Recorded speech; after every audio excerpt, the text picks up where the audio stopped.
Okay, let's just dive right into this because the accounts we're unpacking today are, well, they're absolutely chilling.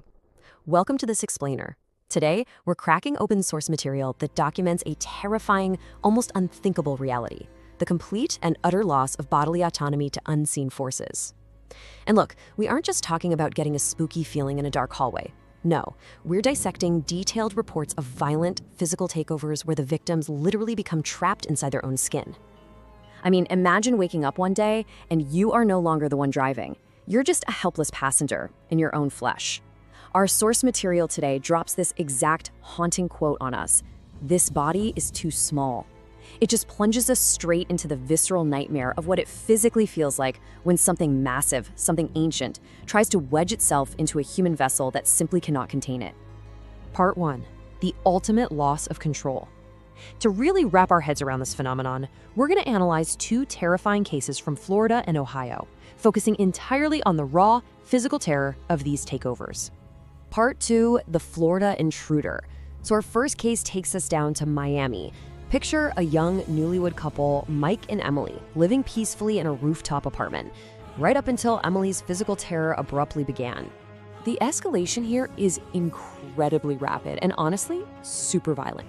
Step 1, it kicks off with a frantic 2:30 a.m. phone call from Mike to his brother, practically begging for help. Step 2, when the family rushes into the room, they are met with just a horrifying sight. Emily is sitting unnaturally in the corner of the bed.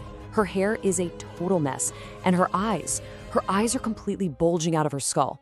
And then step 3, she starts growling, this deep, angry growl screaming at her own family, "Don't come near me."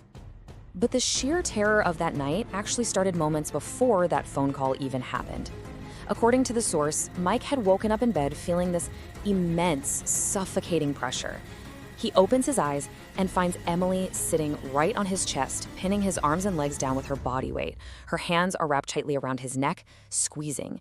And in this heavy, totally unrecognizable voice, she delivers this visceral threat: "Today I'll kill you. No one can save you." And the physical anomalies, they didn't stop at her voice or that sudden burst of strength. The source highlights a really grotesque physical transformation in Emily's gait. The next day, when her family tried to move her to another room, they noticed she was walking, well, as if she were stepping on water. She was balancing her entire body weight unnaturally, entirely on her toes.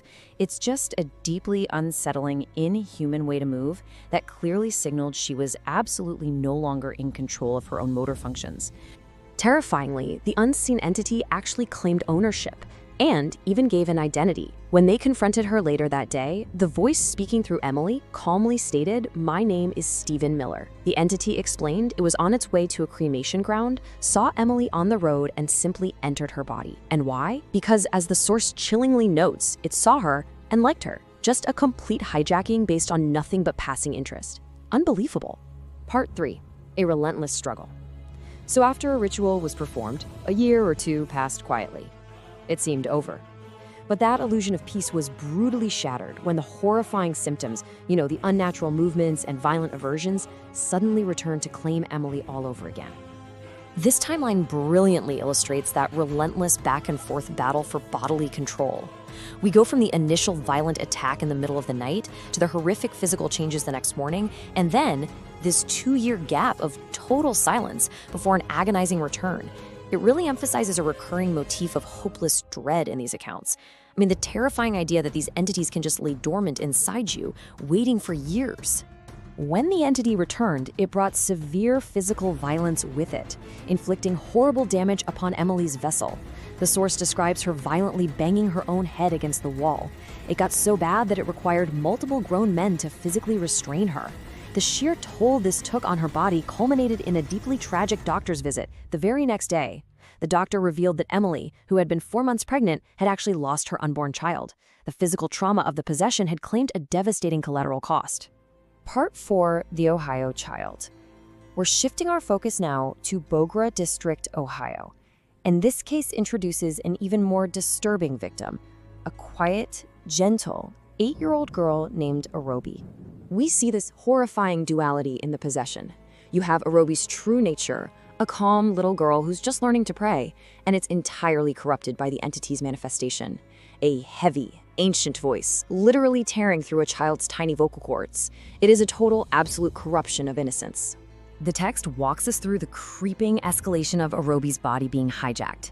Step 1, it started with her sitting up in her sleep, her eyes open but staring completely blankly, seeing absolutely nothing in our world. Step 2, the sudden emergence of that terrifying, heavy voice in the dead of night. And Step 3, the physical violence. During later confrontations, this 8-year-old girl would cry, laugh maniacally, and exhibit sudden, impossible physical strength that totally defied her small frame.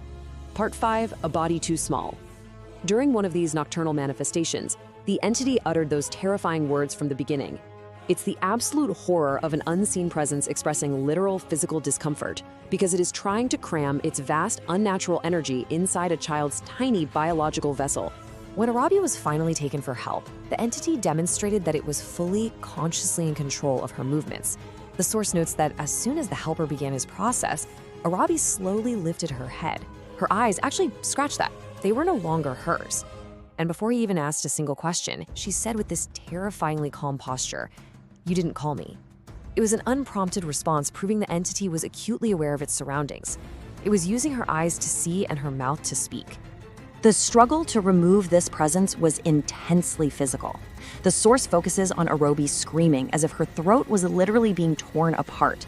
She suffered sheer physical exhaustion as the entity violently fought to maintain its grip on her small body. Finally, as the pressure mounted, the entity roared a command to stop and for the very first time revealed its name, Kanas. Part 6. They never truly leave. The final dreadful realization from both of these accounts is that treating the immediate physical symptoms doesn't mean the nightmare simply vanishes into thin air. While Arabi's physical body finally collapsed in exhaustion, seemingly freed, the person who helped her began to experience something entirely new. The source described him waking up in the dead of night, feeling someone invisible standing right behind him. And in the dark, he would hear these breathless, lingering whispers right near his ear, softly saying, "I haven't lost." So while Arobi was momentarily freed after the violent struggle on the 5th night, the timeline reveals that the ominous threat didn't end. It permanently tainted the surrounding timeline. The aftermath isn't peace, it's endless whispers and a persistent, unseen presence. The victory is incredibly hollow. Which brings us to this chilling conclusion explicitly stated in the source text. When asked if he had won the battle, the man who helped Arobi remained silent for a long time before admitting he only managed to save the girl. He softly confessed, "Kanas is still there. He's only changed his place." It leaves you suffocating in an atmosphere of total dread, knowing the entity is simply out there, waiting in the wings. These accounts from Florida and Ohio force us to confront a pretty terrifying vulnerability. I mean, if an entity can simply see you on the road and decide it likes you, or quietly slip into the mind of a sleeping 8-year-old child, then we really have to ask ourselves, who is actually in control of your body? It's a thought that might just keep you awake tonight. Thank you so much for joining me for this explainer, and I'll catch you in the next one.